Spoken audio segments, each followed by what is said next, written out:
Allahu Akbar, Allahu Akbar.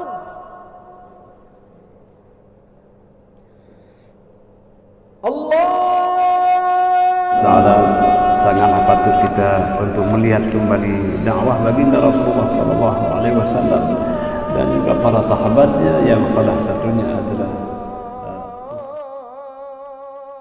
Assalamualaikum warahmatullahi wabarakatuh. Alhamdulillahilladzi bi ni'matihi tatimmu shalihat alladzi khalaqa sa'iral kainat. ثم الصلاة والسلام على سيد السادات نبينا وحبيبنا محمد صلى الله عليه وسلم. اللهم لا علم لنا إلا ما علمتنا، اللهم علمنا ما ينفعنا وانفعنا بما علمتنا إنك أنت العزيز الحكيم. فقال جل شأنه في كتابه الكريم وهو أصدق القائلين: أعوذ بالله من الشيطان الرجيم، بسم الله الرحمن الرحيم. يا أيها الناس اتقوا ربكم الذي خلقكم من نفس واحدة وخلق منها زوجها وبث منهما رجالا كثيرا ونساء. واتقوا الله الذي تساءلون به والأرحام إن الله كان عليكم رقيبا. Alhamdulillah, tiada kata yang paling indah dan tiada mutiara yang paling berharga selain kita bersyukur akan nikmat Allah yang tak terhitung jumlahnya. Wa in ta'uddu ni'matallahi la tuhsuha. Nikmat kesehatan dan nikmat kesempatan.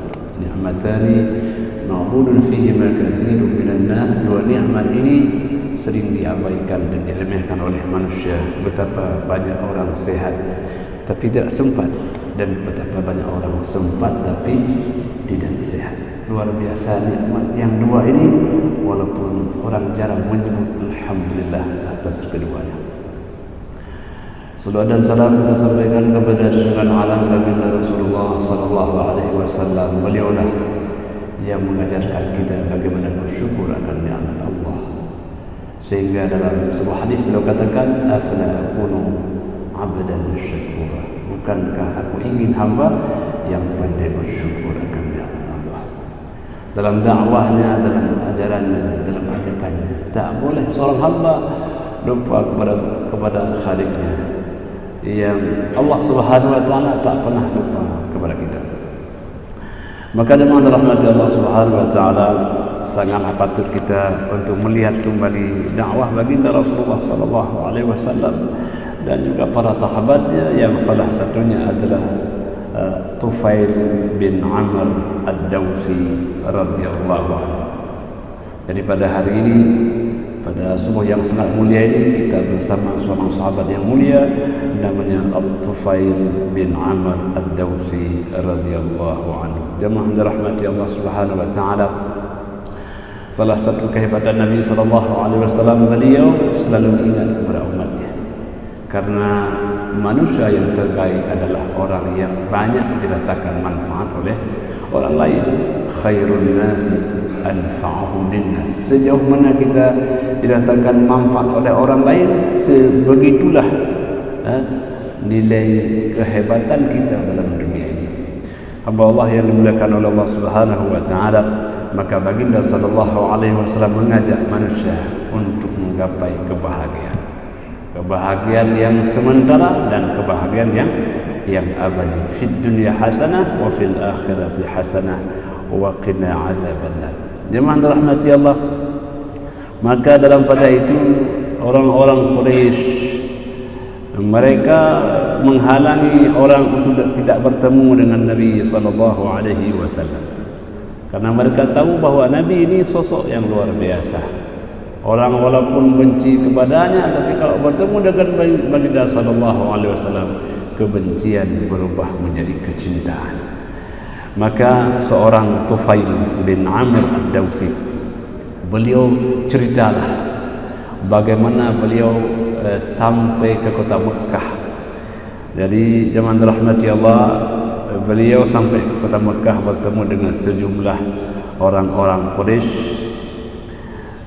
Siapa Tufail? Tufail adalah rajulan syarifan, orang yang mulia, yang ada haibahnya, syairan, ahli bahasa, ahli syair.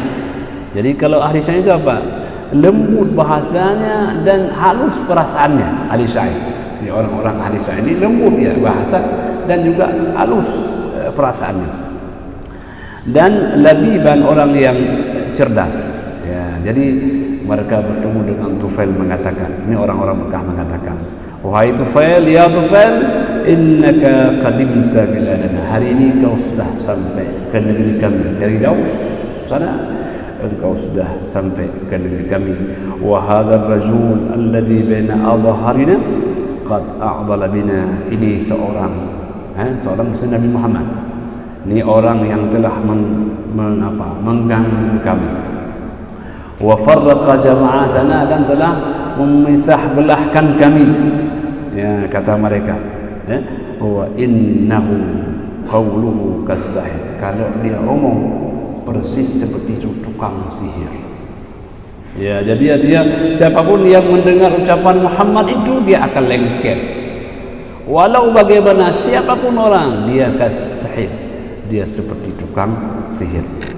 Yufarriq bainal mar'i wa baina abi, itulah dia yang telah memisahkan seseorang dengan ayahnya, seseorang dengan saudaranya, seseorang dengan istrinya.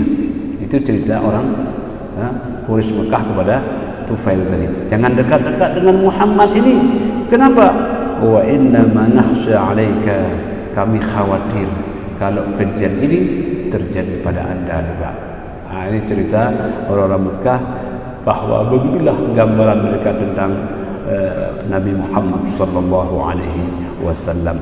Wa ala qaumika ma dakhala alaiha, jadi banyak orang nanti juga kaum kalau ketemu dengan Muhammad akan terjadi hal yang seperti itu. Jadi oleh karena itu kata mereka, fala tukallimhu, jangan pernah ngobrol dengan Muhammad. Karena Nabi kalau orang ngobrol itu Masya Allah, jadi beliau mendengar dan beliau memberikan solusi. Orang yang susah jadi senang, orang miskin jadi orang kaya. Jadi jemaah rahmatullah, kata mereka, jangan fala tukallimu wala tasma' minhu, apapun yang dia ceritakan jangan pernah kau dengarkan. Qala, jadi rupanya ucapan orang Quraisy ini terukir dalam jiwa Tufail. Katanya apa? Wallahi ma zalu bi hatta ajma'tu ala alla yasma' minhu syai'. Jadi saya sudah sepakat, sudah berazam tidak akan saya dengar dari Muhammad ini. Ya, tidak akan saya dengar dia itu, wala ukallimu, dan saya tidak akan berbicara dengannya, hatta hasyautu udhni, sehingga saya hendak taruh kapas di telinga ini. Jangan sampai ucapan Muhammad terdengar pada telinga saya kursufa. Jemaah rahmati Allah Subhanahu wa taala. Qala, jadi akhir cerita bagaimana? Faghadawtu ilal masjid. Ini ceritanya. Maka pergilah saya ke masjid. Jadi orang kalau sudah ke masjid sampai ke rumah Allah ada saja cahaya yang dia tidak dapatkan di tempat yang lain. Kata beliau, faghadawtu ila masjid fa idza Rasulullah sallallahu alaihi wasallam qa'imun yusalli 'inda al-Ka'bah. Apa yang saya dapatkan? Saya dapatkan itu Rasulullah, itu Muhammad sedang berdiri salat di samping Ka'bah. Masyaallah. Itulah orang yang baik. Ketemu dalam salat, ketemu dalam masjid. Jadi belum saya bicara, saya sudah tersentuh namanya. Belum bicara dengan Nabi, lihat Nabi Allah Akbar salat depan masjid, depan Ka'bah. Masya Allah. Jadi seakan-akan apa yang tadi disampaikan kok kayaknya kurang cocok adanya. Jadi alhamdulillah perbuatan ini melampaui perkataan. Jadi apa yang kita kerjakan di atas apa yang kita ucapkan. Ya'malu fawqa ma 'amil. Jadi ini baginda Rasulullah sallallahu alaihi wasallam. Jadi hebatnya baginda sallallahu alaihi wasallam, beliau berucap dengan perkataan beliau sedang salat berada di hadapan Ka'bah. Faqala faqumtu qariban min. Saya bagaimana berdiri mendekat Muhammad sallallahu alaihi wasallam. Jadi ingin mendekat dengan baginda Rasulullah sallallahu alaihi wasallam. Fa aballahu illa ay yusmi'i ba'da qawlihi. Saya mendekat, rupanya Allah pun ingin memperdengarkan kepada saya beberapa ucapan Nabi sallallahu alaihi wasallam. Saya pada beliau lagi salat, tapi Nabi oleh Allah hendak perdengarkan ucapan Nabi itu kepada telinga saya. Saya sudah usaha tadi agar tak terdengar, tapi Allah perdengarkan ucapan baginda Rasulullah sallallahu alaihi wasallam. Faqala fasami'tu kalaman hasana. Maka saya dengar padanya ucapan yang indah, ucapan yang bagus. Bayangkan, jadi kalau orang bisa berucap dengan kata yang bagus, itulah yang akan membuat orang lain terpesona, memberikan kesan. Sebelum segala-galanya, ucapan itulah yang memberikan pengaruh kepada seseorang. Maka dengan rahmati Allah, dalam Al-Quran ada qaulan karimah, ucapan yang mulia di hadapan ibunda kita. Ucapkanlah ucapan yang mulia, walau mungkin kita lebih pandai, walau kita mungkin lebih banyak gelarnya, tapi di hadapan ibunda kita orang yang paling bodoh di hadapannya. Qaulan karimah, ucapkanlah qaulan ma'rufa, qaulan sadida. Betapa ucapan ini akan mempengaruhi orang lain, memberikan kesan yang luar biasa. Qala faqultu fi nafsi, lalu saya tersentuh dalam diri saya, wasqula ummi inni la rajulun labibun syair. Saya ini, wallahi saya ini orang yang cerdas, ahli syair, yang tinggi perasaan. Ma yakhfi alaiha al-hasana min al-qabih. Saya tahu mana ucapan yang baik, mana ucapan yang tidak baik, mana orang yang cerdas, mana orang yang tidak. Saya tahu. Jadi walaupun mereka sudah mengatakan tentang apapun Muhammad, saya tahu ucapan yang dia keluarkan itu, yang Muhammad keluarkan seperti apa. Jadi kata Tufail dari dalam hatinya. Jemaah rahmati Allah Subhanahu wa taala, fama yamna'uni an asma'a min hadzal rajul ma yaqul. Siapa orang yang menghalangi untuk saya bisa mendengar daripada Muhammad ini? Jadi setelah saya mendengar, ternyata apa yang disampaikan kok tidak seperti kenyataan. Jadi jemaah rahmati Allah, inilah Tufail. Karena ketika orang cerdas, orang yang hebat datang kepada baginda sallallahu alaihi wasallam, tahu siapa nabi yang sebenarnya. Fa in kana alladhi utiya bi hasanan qabiltahu. Kalau memang beliau orang baik, maka saya terbuka akan terimanya. Wa in kana qabihan taraktu. Kalau tidak baik, saya tidak akan terima. Jadi mereka tak perlu mengatakan apa-apa, biar nanti akal saya yang mengatakan, perasaan saya yang akan menilai, kemampuan saya yang akan memberikan penilaian kepadanya. Jemaah rahmati Allah Subhanahu wa taala, famakastu, kata Tufail, duduk saya sambil berfikir, merefleksikan apa yang Nabi sampaikan tadi. Beliau berfikir, merefleksikan, bacaannya luar biasa. Duduk beliau tak mana-mana. Hatta sarafa Rasulullah sallallahu alaihi wasallam ila baitih. Beliau tak ngomong dengan Nabi, sehingga Nabi tadi yang duduk selesai salat, beliau meninggalkan masjid menuju ke rumahnya. Menuju ke rumahnya. Dan Nabi tidak pernah bicara dengan Tufail ini. Kata Tufail, fa'atba'tuhu, maka saya ikuti beliau dari belakang. Saya ikuti beliau hatta idza dakhala baitahu, sehingga Nabi ketika memasuki rumahnya, dakhaltu alaih, saya masuk pula di belakangnya, masuk ke rumah Nabi Rasulullah sallallahu alaihi wasallam. Faqultu, saya berucap, ya Muhammad. Terkesan. Jadi orang kalau sudah berkesan dengan kita, ya, itu apapun yang kita sampaikan akan dia terima. Maka oleh karena itu mulailah ucapan yang baik kepada anak kita, istri kita, keluarga kita. Mungkin satu kata yang menyenangkan dia, apapun yang kita sampaikan dia akan terima. Jadi dengan kata yang tadi yang dia ucapkan terkesan dengan Nabi, dia ikuti Rasulullah sallallahu alaihi wasallam. Ya Muhammad, wahai Muhammad, inna qaumaka qad qalu li kata wa kata, umatmu telah bilang kepada engkau begini begitu Muhammad, macam-macam lah tadi telah cerita kepada aku. Lilladhi qalu li fa wallahi ma barihu yukhawwifunani amraka, sehingga mereka memberikan saya khawatir bila bertemu denganmu Muhammad, hatta sa'at udhuni bikursuf, sehingga hampir saja saya taruh kapas dalam telingaku, di alla asma' qaulaka, agar aku tak mendengar ucapanmu. Sampai begitu mereka memberikan kesan kepada saya, hampir saja saya taruh kapas agar aku tak mendengar ucapanmu Muhammad. Coba berbalik luar biasa. Yang tadi asalnya beliau begitu benci, sekarang berubah menjadi cinta. Begitulah jemaah dirahmati Allah seorang Rasulullah sallallahu alaihi wasallam.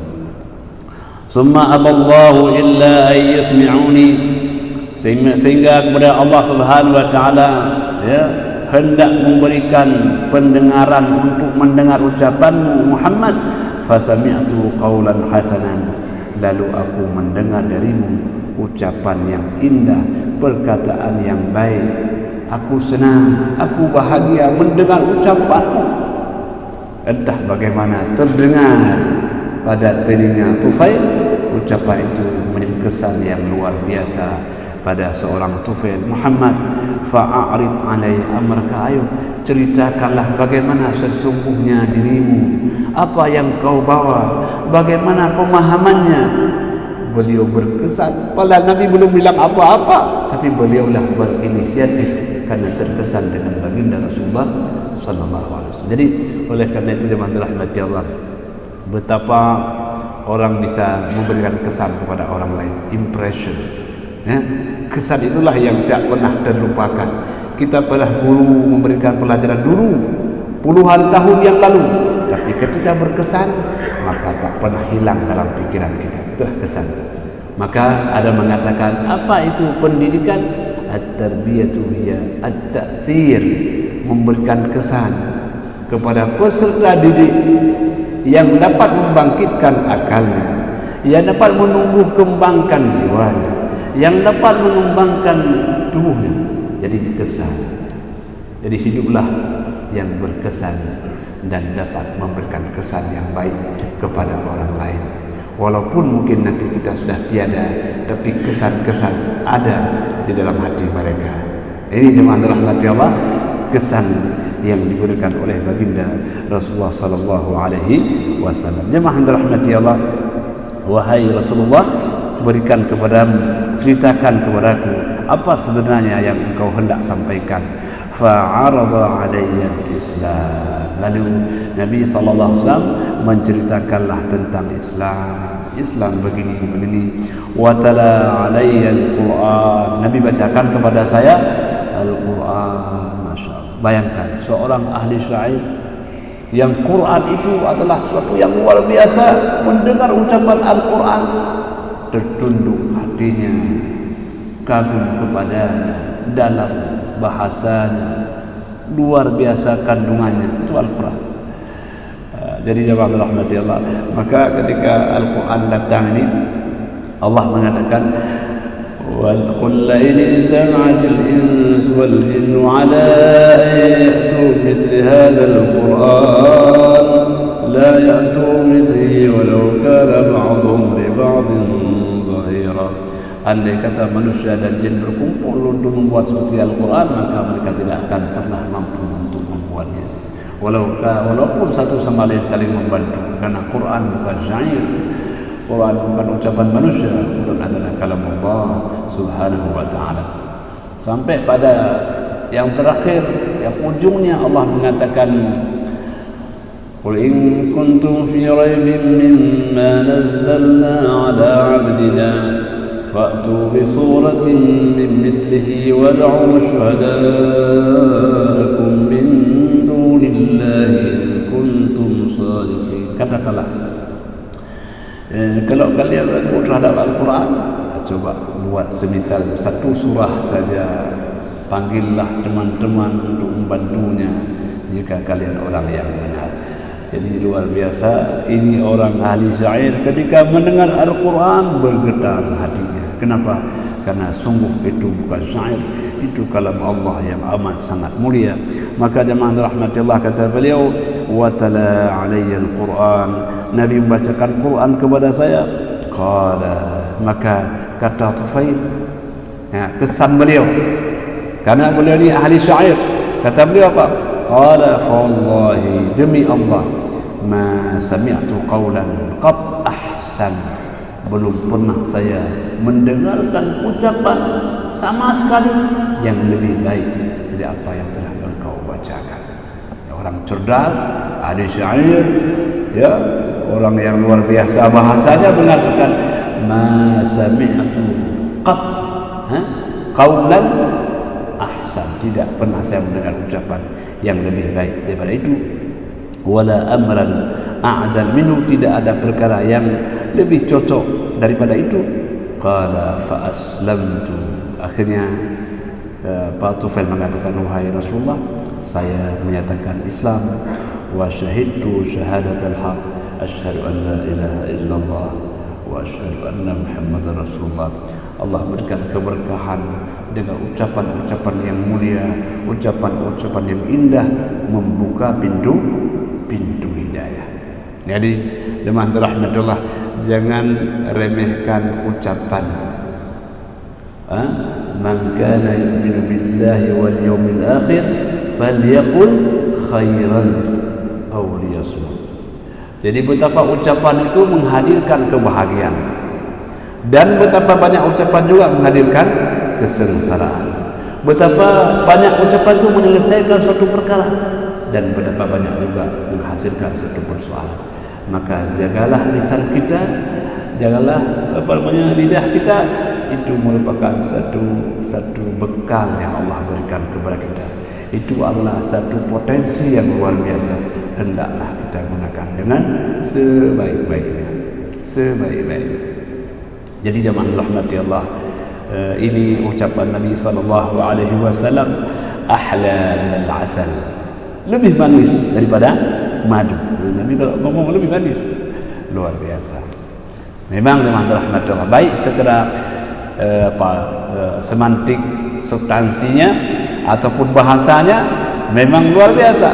Kalau isinya, Allah mengatakan, wa ma yantiqu 'anil hawa in huwa illa wahyu yuha. Itu Muhammad tidak bicara dengan hawa nafsunya, tapi itulah wahyu yang Allah turunkan kepadanya. Jadi wahyu, ada wahyu yang jali, itu Al-Quran, wahyu yang nampak. Ada wahyu al-khafi yang tidak nampak, Allah ilhamkan dalam hati Nabi SAW. Nabi taklah bicara kecuali yang benar, yang membahagiakan, yang menenteramkan, yang terasa indah pada semua hati manusia. Maka jemaah rahmatullah, kalau kita bisa bicara dengan baik, berbicaralah bahasa yang indah, bahasa yang sopan, bahasa yang menenteramkan, yang membahagiakan. Kita banyak hafal kata mutiara, betul ya? Hafal kata-kata mutiara, si fulan. Kenapa kita hafal kata mutiara itu? Karena susunannya indah, isinya yang dalam. Sehingga kata-kata itu bukan karena banyaknya. Khairul kalami ma qalla wa adalla. Ucapan yang indah itu ucapan yang singkat bahasanya, tapi padat maknanya. Sehingga ucapan Nabi itu dihafal. Adalah Abu Hurairah menghafal lebih dari 5.400 hadis. Ucapan Nabi direkam dalam dadanya, tak berbalik satu huruf pun ketika beliau sampaikan kepada orang lain. Jemaah yang dirahmati Allah Subhanahu wa taala, begitu berkesanlah Tufail baru pertama bertemu dengan Rasulullah sallallahu alaihi wasallam, kesannya luar biasa.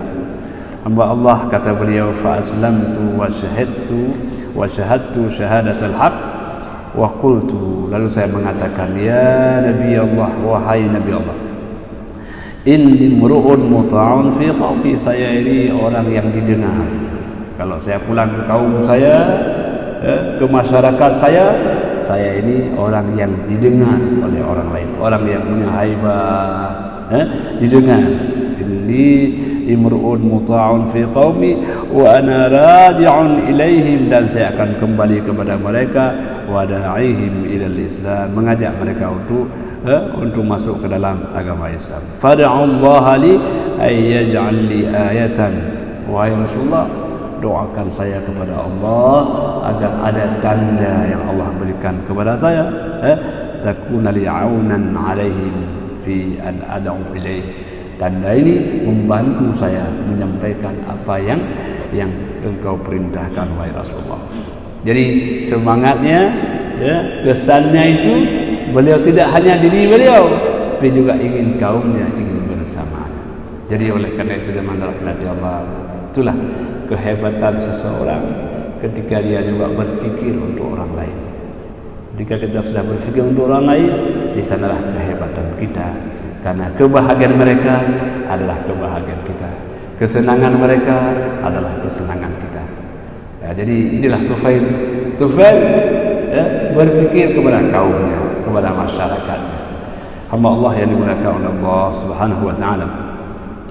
Jadi Nabi pun sallallahu alaihi wasallam, setiap ada permintaan beliau selalu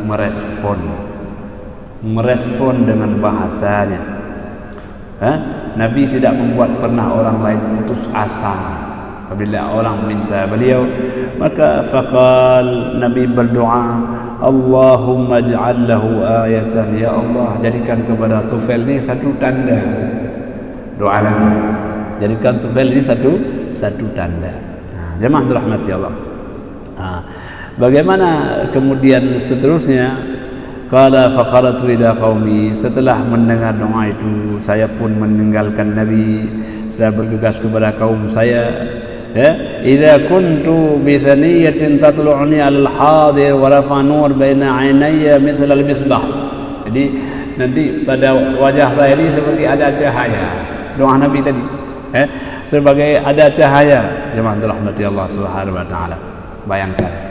Jadi begitulah kesan yang luar biasa, yang pada intinya adalah jemaah rahmati Allah, seorang Tufail, seorang yang lembut hatinya, orang yang cerdas akalnya, orang yang baik bahasanya, ahli syair, dan beliau mampu untuk mendengar Nabi sallallahu alaihi wasallam dengan kemampuan dirinya. Apa kemampuannya? Beliau bisa menilai ini ucapan Nabi yang luar biasa. Jadi oleh karena itu, jemaah rahmati Allah, pertama adalah hendaklah kita menjadi orang yang terbuka fikiran kita, kita terbuka untuk mendengar, melihat tanda-tanda kekuasaan Allah Subhanahu wa taala. Yang kedua, menjadi orang yang di samping kemaslahatan diri kita juga ikut memikirkan kemaslahatan orang lain. Selama kita berfikir untuk orang lain, maka Allah pun akan selalu memberikan kemudahan kepada kita. Wallahu fi aunil 'abdi ma dama al-'abdu fi auni akhihi. Seorang hamba selalu dibantu oleh Allah selama hamba itu membantu saudara dalam bentuk apapun yang dapat kita bantu, entah satu ucapan, entah satu perkataan, entah sedikit uang, apapun yang bisa kita bantu orang lain, bantulah. Karena selama kita membantu hambanya, Allah akan selalu membantu kita. Jadi Allah tidak melihat jumlahnya, tapi Allah melihat hati kita. Maka oleh karena itu, jemaah rahmatullah, berbagilah. Sesungguhnya berbagi itu menghadirkan kebahagiaan. Demikianlah apa yang dapat kami sampaikan. Hanya kepada Allah sajalah kita akan kembali. Hadanallahu wa iyyakum ajma'in. Wassalamualaikum warahmatullahi wabarakatuh. اللهم صل على سيدنا محمد وعلى آل سيدنا كما صليت على إبراهيم وعلى آل إبراهيم وبارك على محمد كما باركت على إبراهيم وعلى آل إبراهيم في العالمين إنك حميد مجيد. بسم الله الرحمن الرحيم. الحمد لله رب العالمين عدد خلقه ورضا نفسه وزنة عرشه ومداد كلماته. اللهم صل وسلم على سيدنا محمد النبي الأمي الحبيب العالي القدر العظيم الجاه بقدر عظمة ذاتك وعلى آله وصحبه أجمعين. اللهم تب علينا توبة نصوحا، اللهم تب علينا توبة نصوحا، اللهم تب علينا توبة نصوحا. اللهم إنا نسألك التوبة ودوامها ونعوذ بك من المعاصي وأسبابها. اللهم والإنابة، اللهم إنا نسألك التوبة والإنابة والاستقامة على الشريعة الغراء والطريقة البيضاء برحمتك يا أرحم الراحمين. رب اغفر لنا ذنوبنا ولوالدينا وارحمهما كما ربيانا صغيرا. رب اغفر لنا ذنوبنا ولوالدينا وارحمهما كما ربيانا صغيرا. رب اغفر لنا ذنوبنا ولوالدينا وارحمهما كما ربيانا صغيرا. رب اغفر لشيخنا ولمشايخنا ولأساتذتنا، واغفر لنا جميع أوليائك المقربين من علمائك العاملين المخلصين وعبادك الصالحين. واغفر لنا ولأزواجنا ولأولادنا ولبناتنا ولإخواننا ولطلابنا ولطالباتنا. واغفر لنا ولجميع المسلمين والمسلمات والمؤمنين والمؤمنات الأحياء منهم والأموات. يا أول الأولين ويا آخر الآخرين ويا ذا القوة المتين ويا راحم الفقراء والضعفاء والمساكين، يا أرحم الراحمين يا أرحم الراحمين يا أرحم الراحمين. أظلمنا أنفسنا وإن لم تغفر لنا وترحمنا لنكونن من الخاسرين. رب اغفر واعف وارحم وتكرم وتجاوز عما تعلم إنك أنت الله العز الأكرم. اللهم احسن عاقبتنا في الأمور كلها وأجلنا من خزي الدنيا وعذاب الآخرة. اللهم إنا نسألك رضاك والجنة ونعوذ بك من غضبك والنار. اللهم عظم جلالك في قلوبنا وصغر الدنيا في أعيننا. اللهم عظم جلالك في قلوبنا وصغر الدنيا في أعيننا. حبب إلينا الإيمان وزينه في قلوبنا، وكره إلينا الكفر والفسوق والنفاق والعصيان، واجعلنا من الراشدين المهديين، واجعلنا من الراشدين المهديين. اللهم اجعلنا من الراشدين المهديين. اللهم أذقنا لذة طاعتك وخدمة دينك. اللهم أذقنا لذة طاعتك وخدمة دينك، وحرمنا عن معاصيك ظاهرا وباطنا سرا وعلانية أبدا ما أحييتنا يا رب العالمين. اللهم امن علينا متابعة النبي الكريم حبيبك المصطفى سيدنا محمد صلى الله عليه وسلم أولا وآخرا ظاهرا وباطنا يا رب العالمين. اللهم امن علينا مجالسة النبي الكريم حبيبك المصطفى سيدنا محمد صلى الله عليه وسلم يغضة ومناما بقدرتك يا رب العالمين. اللهم امن علينا مرافقة النبي الكريم حبيبك المصطفى سيدنا محمد صلى الله عليه وسلم. اللهم أرنا وجه نبيك الكريم. اللهم إنا نسألك بنور النبي الكريم وبسر النبي الكريم وبحرمة النبي الكريم حبيبك المصطفى سيدنا محمد صلى الله عليه وسلم. أرنا وجه نبيك الكريم حبيبك المصطفى سيدنا محمد صلى الله عليه وسلم يقظة ومناما يا رب العالمين، في الحياة وعند الوفاة يا رب العالمين، في الحياة وعند الوفاة وبعد الوفاة يا رب العالمين. ويسر لنا جليس أوليائك المقربين من علمائك العاملين المخلصين وعبادك الصالحين. اللهم انصر إخواننا المسلمين في كل مكان. اللهم انصر إخواننا المسلمين المستضعفين في كل مكان. اللهم عاد المسجد الأقصى إلى رحام المسلمين. اللهم عاد المسجد الأقصى إلى رحام المسلمين، وارزقنا فيه صلاة قبل الممات يا رب العالمين يا رب العالمين يا إله العالمين. Ya Allah, ya Allah, ya Allah, kami berkumpul di rumah-Mu ya Allah semata-mata untuk mencari keridhaan-Mu ya Allah. Ya Allah, ampunkan dosa-dosa kami ya Allah, ampunkan dosa ayah bunda kami ya Allah, sayangi kedua orang tua kami ya Allah, kasihi kedua orang tua kami ya Allah. Ya Allah, bahagiakan kedua orang tua kami ya Allah, sebagaimana mereka menyayangi kami di masa kecil kami ya Allah, sebagaimana mereka bersungguh-sungguh membahagiakan kami di masa kecil kami ya Allah. Di antara mereka yang masih hidup ya Allah, sempurnakan iman mereka ya Allah, bahagiakan mereka ya Allah dengan segala kebaikan dari sisi-Mu ya Allah. Di antara mereka yang telah wafat ya Allah, luaskan kubur mereka ya Allah, jadikan kubur mereka sebagai taman-taman syurga-Mu ya Allah. Jangan sampai jadikan kubur mereka sebagai jurang-jurang dari jahannam, ya Allah. Ya Allah, tutup aib kami, ya Allah, di dunia dan di akhirat, ya Allah. Ya Allah, janganlah kau permalukan kami dengan sebab aib kami di masa